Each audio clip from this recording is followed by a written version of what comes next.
Welcome to anticipated releases for the month of March 2021. I am Nick. I'm Mike. I'm Matt. There you go. And if you guys see, there's a little bit of a difference for this month. You get to see our nice faces. You know, mine's kind of... It's madness. It's March Madness. This is and what then Mike is, rubbing his face. And then, either way, anticipated releases for the month of March. We're not going to kill any time or waste any more of your time. Mike is going to start us with game number 1. Oh, okay. So game number 1 today. I don't really know what I want to start with. I'll start with Harvest Moon because, let's be real, who gives a shit anymore? It's depressing. And I'm shocked they're even coming out with a Harvest Moon game. There is a new Harvest Moon game coming out. For those of you that are not aware, it is called Harvest Moon One World. If you care to peruse over, to look at the trailer on YouTube, those of you watching this, after you finish watching this, of course, you will see that the like to dislike is disgusting. It's like 1,000 likes to around 4,000 dislikes, which is not a good sign. It is significantly swayed to the dislike. The franchise used to be a very calm and peaceful type game where you grow crops, you raise animals, you get to explore the village. It's always been very peaceful, similar to Animal Crossing. Wink, wink. But there's always been that sense of getting to raise your farm, right? Potentially get married, start a family, and they still do that, but it feels very odd now. It's very mini game centric, and they're very restricted. When it comes to the marriages and the events and everything, it's very bare bones lately. And this one definitely feels no different. I don't have a ton to say about it, but what I do want to bring up, and this is what's funny to me, is the Harvest Moon franchise has an arch enemy, and that has a storied history, and that is Story of Seasons. For those that don't know, Story of Seasons is now the old Harvest Moon, and the Harvest Moon is now a new Harvest Moon spin-off because that company lost the right to Harvest Moon because Harvest Moon is actually owned by the Story of Seasons. It's this horrible, disgusting mess is what it is. And so one company took the Harvest Moon name and did their own thing. So the Harvest Moon company lost that name and kept it with Story Seasons. It's disgusting. And it is a tragic mess. And so I think it's hilarious that they're both releasing a game this month. We have Harvest Moon and then we have Story of Seasons, Pioneers of Olive Town, which is hilarious. So we have 2 farming games coming out. If I was to have an opinion, I would say Story of Seasons definitely looks a lot better. It looks more fleshed out from the graphics of the game to the type of stuff you can do. You can take pictures of animals and then dress up as the animal, as you might see in the trailer here. So, 2 different games here that are kind of following the same idea, right? They're basically branched from the same cloth. One of them just got a little pissed off at the other one and started their own franchise. So, I don't have a ton to say about either. I'll be honest, neither of them interest me. Harvest Moon died to me after Magical Melody, just because they took it in an odd direction. So, I'm curious if there's any chance in the world that either of these games will bring people back into that whole farming thing. Stardew Valley kind of won people over and leached all the love that Harvest Moon once had. So who knows? But it definitely seems like Story of Seasons is the winner of the 2 lately. So there will be a new Harvest Moon game out, but it pains me to say who cares. But that is really what it feels like. It's Harvest Moon is just a dead franchise that's pumping games out. And it's sad to see. It's sad to see because it feels like it's just a cash grab at this point. So I'm mentioning it, but I have no desire to play it. If those of you out there are interested, go for it. But it's a sad one. Go play Story of Seasons. There's a lot more love in those ones.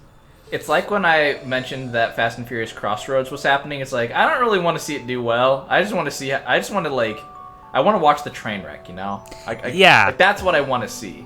But anyway, so the first one that I'm going to mention is going to be Balan Wonderworld.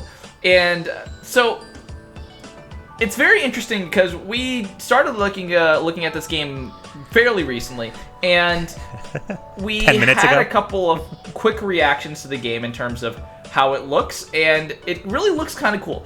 So it's coming out for a lot of platforms. If you look at it, the graphics aren't anything too difficult, so it wouldn't be there. And it kind of gave us more of Hat in Time kind of vibes. It's a Square Enix platformer, which is kind of odd if you think about it, because Square Enix usually does RPGs. But as a platformer, it seemed to be going in a very interesting direction. A lot of the platforms are creatures floating. It seemed to be a very vibrant, very colorful world. The issue that I saw after doing some, like at first glance, is that it doesn't seem like the gameplay is really too compelling, I guess. Still not sure if compelling is the right way to say it, but from what I've been hearing is that it's very bare bones when it comes down to a platformer, and it doesn't have a lot of more in-depth mechanics or maybe not in-depth mechanics, but it doesn't really have enough in the game, or at least from what I've been reading about, to push it past that. To push it past like just being like a good surface level platformer. So, in terms of the art style alone, it looks amazing. One of the things that immediately stuck out to me is it almost looked like an animated movie when you look at this game. But it seems like the mechanics of the game would still either need to be fleshed out, or they're just not good enough to be put into a full-fledged game. It looks more like it's not like if you look at the game, it doesn't look like a big like high-budget game or anything. Like, it's not gonna be like near Automata level of graphics. It's gonna be more like cartoonish. It's more indie-like when it comes down to it. But yeah, I kind of want to see how it does, and you never know, I might be picking it up. But I know from the first response that people are getting is that people aren't really very impressed. They're happy that it's happening, but it's like it needs to do a little bit more to grab their attention. But yeah. I'm hopeful. It looks to have a good, at least a good art style behind it, and I love platformer games, so we'll see where it goes from there. Yeah, I will say, doing a little bit of research to it, it was actually two of the people that like thought up the game and are producing it were on the team for some Sonic the Hedgehog games. I would assume 3Ds. Yeah, so it is very interesting to see who what is the word I'm looking for? The inspiration, I guess, right? Yeah. That they got from Sonic. The first thing I thought when I saw it too is I'm like, this feels a little, or at least graphically, looks a little bit like Sonic Forces, which is not a great comparison. Graphic-wise, Sonic Forces look nice. Gameplay-wise, it didn't, but this game definitely looks better than that. But from what I've heard, at least from the demo that came out, a lot of people have said this game's really easy. They said it's a fun experience. It's a laid-back one. The issue that I have with it is that it's going to be $60. It doesn't look like a $60 game. It looks like something I would love to play for $30 maybe at most. I don't know if it's a full $60 game the way that like a Skyrim was or a Ghost of Tsushima was, right? So I don't know. This seems like the kind of game that will come out for $60 and then 2 weeks later it's going to be already half off, The Ubisoft treatment. The Ubisoft treatment is out for a couple weeks. But is it Nintendo? Is it Nintendo? It is not Nintendo. No. It's Square Enix. Okay. Yes, if it was Nintendo. What's funny about it is that people from the original Sonic team, I've been... this is actually not related to the release, but you mentioned Yuji Naka, so... It's funny because I started thinking to myself, like, okay, so Sonic games usually are getting worse, really with the exception of Sonic Mania. And looking into it, it turns out that Nintendo and Square Enix and all these other companies, they're taking all the good people away from Sonic Team. So it makes sense seeing Yuji Naka's name on this, because it's like, all right, well, Yuji Naka is not sticking with Sega and Sonic Team, so here's his name. He's producing Balan Wonderworld. So I thought that was just an interesting tidbit to add, Yeah, it'll be interesting. So I'm excited for this, but I will not be buying it for $60. I will be waiting for the inevitable sky drop, I guess you could say, in price. We'll see. $20 game. Hopefully it gets the Anthem treatment. Anyway, Matt, what do you have for us? Oh yes, I have Monster Hunter Rise coming out on the Switch. This game looks pretty sick. I last played the Monster Hunter series so it's definitely come a long ways. But with Monster Hunter Rise though, this game, let me tell you, the graphics, oh my god, they look a lot better than Monster Hunter Tri, but like than the original one too. Yeah. One of the things that I do think is important to mention about this Monster Hunter specifically too is Monster Hunter really took a break from the home console experience, I guess. And it's kind of always weird to classify the Switch because it's a blend between a portable and a home console experience. But what is cool about it is that like Monster Hunter took a deviation where it was on like the Wii U and Wii and whatnot, but that little break that it had, it was kind of exclusively for 3DS for a while. Like Monster Hunter 4, Monster Hunter Stories, and then Monster Hunter Generations were all 3DS exclusives for a while. Then Monster Hunter Generations Ultimate was a version that was brought over to the Switch as, I think, more of a placeholder for before this one happened. So it's kind of cool because this is kind of if you consider the Switch also a home console, this is actually like a return to the home console from originally the almost always being on portable. So it is kind of cool to see that experience, and especially for quote unquote like portable series. And I know it's kind of doesn't really have that definition strictly now, but for a game that is a portable series, what Matt said is true. The graphics do look very, very well done, especially for the Switch. And it's not that the Switch can't crank out impressive looking games. I mean, Breath of the Wild and Mario Odyssey are two great examples of games that look stellar in my opinion, and I even beat a lot of the realistic looking games that are on other platforms in my mind. But it is very nice. The game looks good, and honestly, a game like Monster Hunter I think is sorely needed for the Switch, because the Switch needed some big releases this year, and it's nice that after Bravely Default, they're at least, if you consider Bravely Default a big release, they're at least getting another one now. And you get to fight monsters with your palomets. Get it? Because they're your pals, and they're like support characters pretty much, which is kind of sweet. You didn't really half of the fun. You didn't really have that in the other ones. Yeah, half of the fun. Well, you can have cats in like Monster Hunter 4 and Monster Hunter Generation. Yeah, but they didn't do shit. I mean, they can heal you. They don't do damage that much, but I mean, like, is this game just coming out for the Switch? Yeah. So I wonder then, is this because I guess the vibe I'm getting from it is this just like the Switch's version of Monster Hunter World? Because I know Monster Hunter World never came to Switch. I know that was Xbox One, PS4 exclusive. So I wonder, again, from what it looks like, it looks a lot like Monster Hunter World. So I just wonder if they're like taking that formula, shuffling it around and saying, all right, here's like a potentially slightly less powerful version of Monster Hunter World. Here you go, Switch. This is for you. From what I was able to tell, it seems to be like a very different vibe than I got. I mean, I never played Monster Hunter World. It intrigued me. But I've played like Monster Hunter Generations Ultimate. It definitely does seem more along the lines of, as much as I hate to say it, what a Nintendo console can handle. Because Nintendo consoles aren't really known for being very powerful when it comes down to the games that they're able to play and whatnot, and not looking for top of the line graphics. And I should have led with the fact that yes, Monster Hunter World is not. I should have been saying they used to be exclusive for Nintendo handhelds, not all handhelds. So I should have led with that.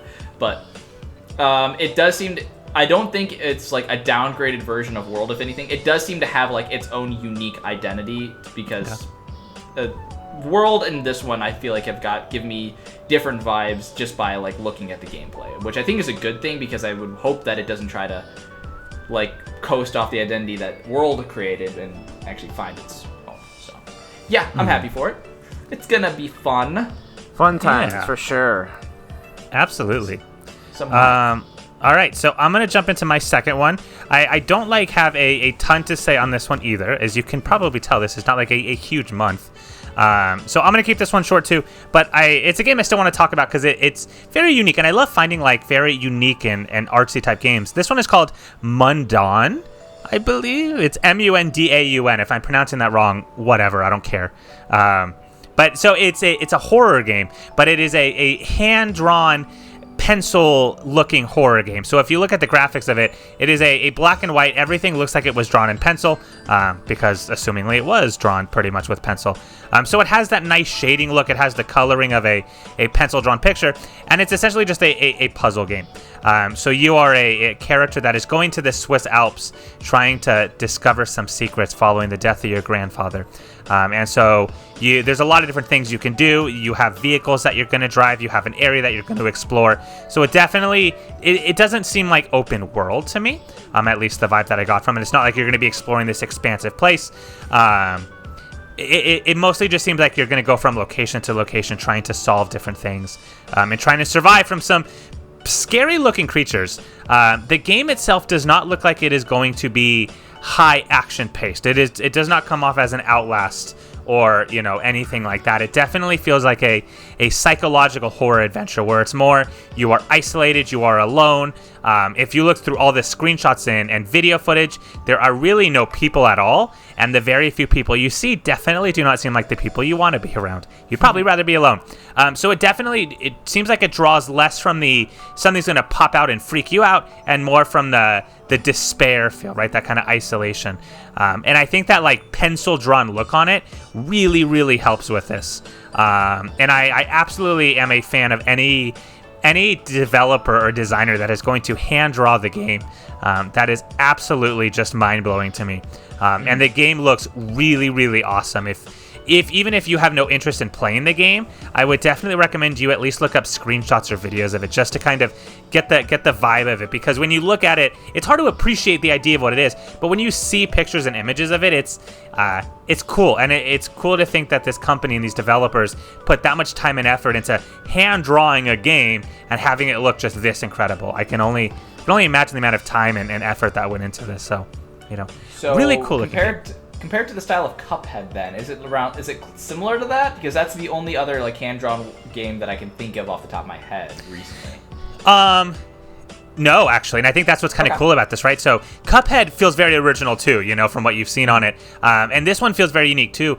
Cuphead was very vibrant with its colors, obviously, as you can imagine. This one's not. This one looks like it was really just done with a pencil, so I have not seen any color in any of the pictures.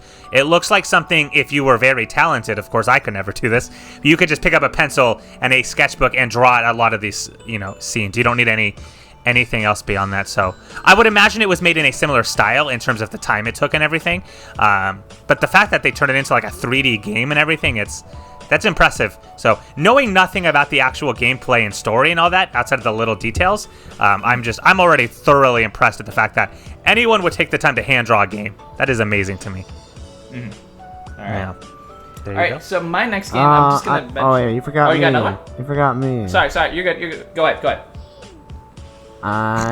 It's not a new game, but it's coming to the Switch. Surprise, surprise. Apex Legends. I don't know if you guys know about this. It's pretty fun. Best game ever. Yeah, right. Anyways. Besides Fortnite.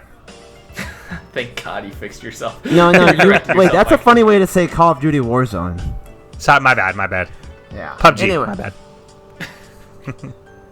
Anyways, so it's not really like a battle royale. It's more like working with a team. Like, oh shit, it is pretty much like a battle royale. Never mind. Forget that I said that.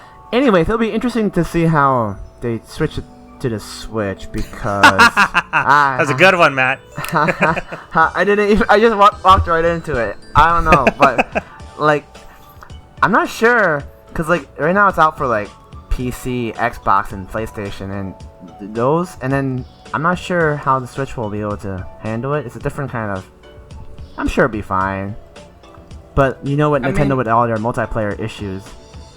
So I'm sure that they'll probably bring it to 30 FPS. Honestly, for one thing, maybe not, and they'll probably just downscale the graphics to like 720. Well, they have to for handheld mode. Yeah, they have to. Handheld will 720. Yeah.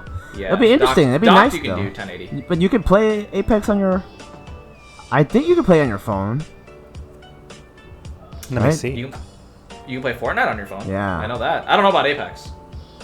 The only reason is because I saw ads with people playing Fortnite on their phone. Mikey, you pulling up Fortnite? I'm about to buy Apex Legends. You cannot play Apex Legends on your phone. Oh. Yeah, it's still pretty. It's interesting though. The new season should be with new characters. It's not a new season, sorry. This is coming out, so there's no new season. Yeah. It's just coming out. Just wanted to bring that up. Apex had like its run where like it competed with Fortnite as like the battle royale game, and it was doing well for a pretty long time. And right now, I think that all got shut down. I think the big battle royale games right now are just Fortnite and Warzone. Yeah. Yeah. So there really isn't as much of a place for Apex now. And honestly, to me, I'm not really losing any sleep over it because I think that was like one of like EA's last good games besides like Jedi Fallen Order. I know that one's debatable too. So for me, it's kind of, what's the right way to say this? I'm not sad. Like, it's nice that the Switch is getting another edition for people who like games like that because it is a very unique take on the battle royale genre. But at the same time, I don't care. It's okay to say, Nick, you're not a 12-year-old boy. You don't give a shit anymore. Right? I tried to bond. I used to be able to bond with my little cousin over playing Mario Kart. Now he just plays Fortnite, man. It's BS. Fortnite took their love away.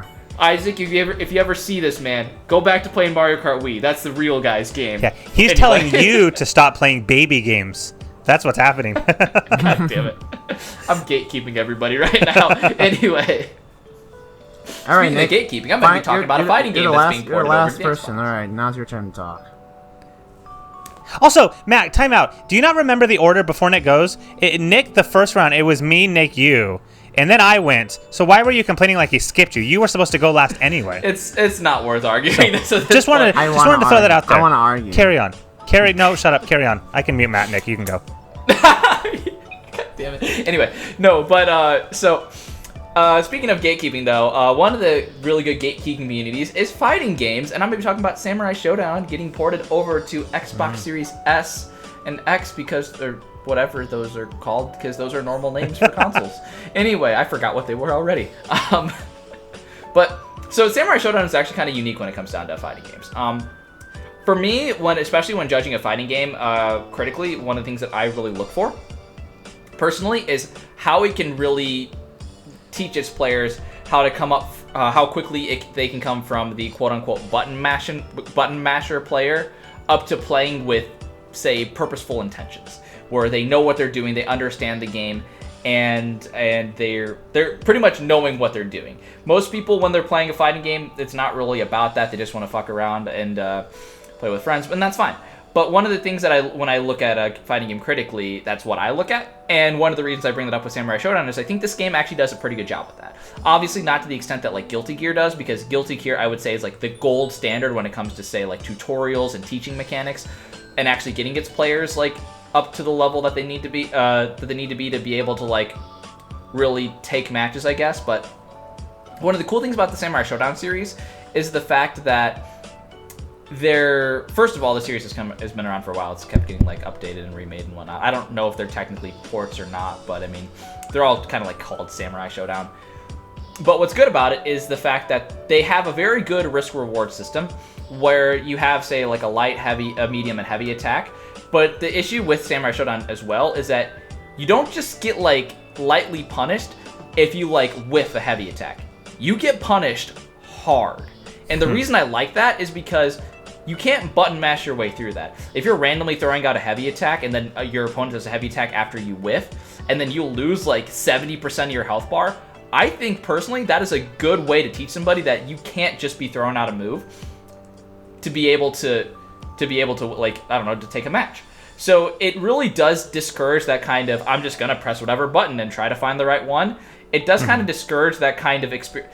It's good to experiment in that way for a while, but once you want to start like learning the game, it does kind of discourage that approach to it, and I think that's a very good thing, especially if you want to learn how to play fighting games. If you don't, it doesn't matter. Like this, if you don't care about that kind of stuff, and I know there's people who don't, then this doesn't matter at all. So it's weird for me because I personally love I could talk about fighting games for hours on end, and I would never get bored, but not many people like doing that, so I won't bore you with a lot of the specifics of it. But Samurai Showdown overall, it is kind of an interesting game if you ever look at it in tournaments too. Has a lot of unique mechanics. I don't like the fact that like the Street Fighters and like the other big name games are going with seasons to show other content and whatnot, and it seems like Samurai Showdown does that as well. So not my preferred method. I do like it with Smash where it doesn't really give that as an option. Like you can get the character that you want in the other stage, but you don't have to like go for a season pass. I don't know, that's just my personal opinion. But in terms of the way that like Samurai Showdown does in terms of like fighting game mechanics, I think is really good. Like the hard slash in Samurai Showdown is kind of an example of why you don't want to whiff attacks, and it's constantly used as an example of a whiff punish if you actually ever look up any fighting game tutorials as well. So anyway, I won't rant anymore about it. I do like the fact that this game is getting some attention because I think there is some really neat ideas, and especially when it comes down to fighting games, sometimes those certain ideas can become very stale and stagnant, especially when it comes to like, especially when it comes down to something like a fireball game or whatnot with Hadouken. Unless you see it at like a really high level, there really isn't a lot of progress being made on that back and forth. Sorry, I'm doing it again.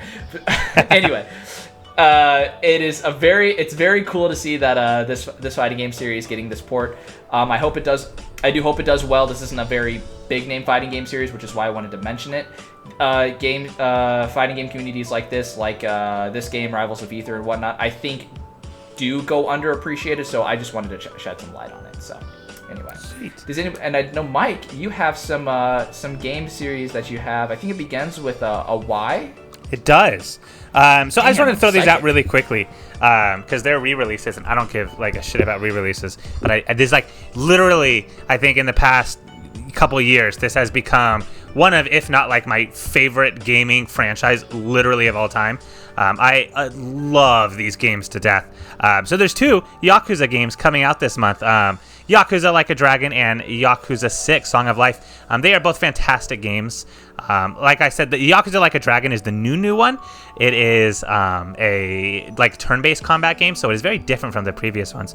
Yakuza 6 is the end of my boy Kiryu's story.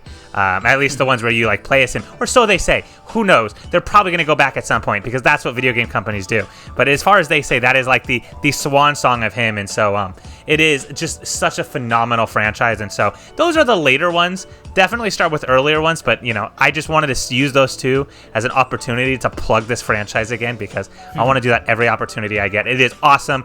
Both of those games are awesome. Definitely worth checking out. And that's all I'm going to say on it. All right, sweet. So then, that is going to wrap up our anticipated releases for the month of March. It's not a huge month. I know we say that about a lot of months. Like, to next month, I'll be honest, it has like 2 games for sure that I'm getting. This month, maybe I have like 1 or 2 that I'm on the fence. Maybe if it gets discounted. So whether you get a game or not, let us know. There's a comment section below. Oh, sweet, I rhymed that. Nailed it. Nice. Yeah, and if there's ones that we missed, let us know as well. But otherwise, we hope you have a lovely day, and we want you to, as Matt says, stay golden. Yeah, bye everyone. Bye-bye.